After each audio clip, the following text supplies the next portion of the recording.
Kemudian masalah lain yang sering kami ulang-ulang yaitu orang yang junub sampai pagi hari. Misalnya, seorang suami istri lakukan hubungan badan. Malamnya mungkin jam 10 atau jam 9 malam. Kemudian dia tidur. Nah, ketika dia bangun, ternyata sudah jam 4 lewat 20 menit.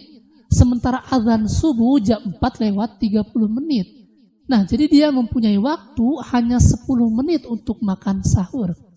Jika orang tersebut tidak mengetahui ilmu tersebut, maka ketika dia bangun, yang dia lakukan, maka dia cepat-cepat mandi, cepat-cepat adus. Karena takut keburu azan subuh. Karena dia mengira kalau keburu azan subuh, maka puasanya tidak sah kalau belum mandi adus atau belum mandi junub.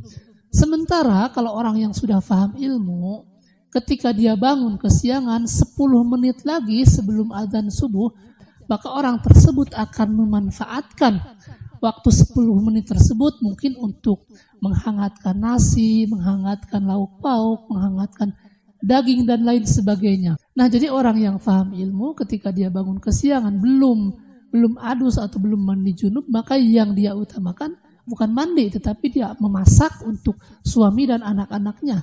Sehingga setelah azan subuh dia sudah makan, sudah selesai makan sahur. Karena ketika seseorang belum mandi junub atau belum adus, sudah lewat azan subuh atau sudah jam 5 atau setengah 6, dia baru adus, itu boleh ya.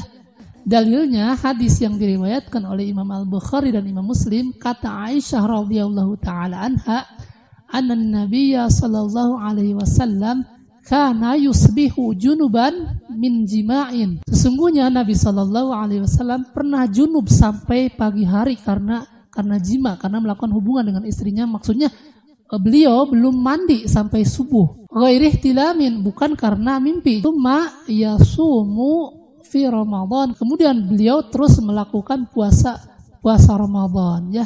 Nah, jadi ini dalil yang menunjukkan bahwa ketika seorang junub, jadi malamnya sudah melakukan hubungan dengan istrinya atau dengan suaminya, kemudian dia bangun mungkin sesudah lewat azan subuh belum mandi junub, belum adus, maka boleh. Dalilnya ini hadis yang diriwayatkan oleh Imam Muslim. Karena Rasul sendiri pernah junub sampai sudah lewat azan subuh, maka beliau meneruskan puasanya. Maka ketika seorang berpuasa tetapi masih junub, belum mandi, maka puasanya sah meskipun mandinya sudah lewat azan subuh ya.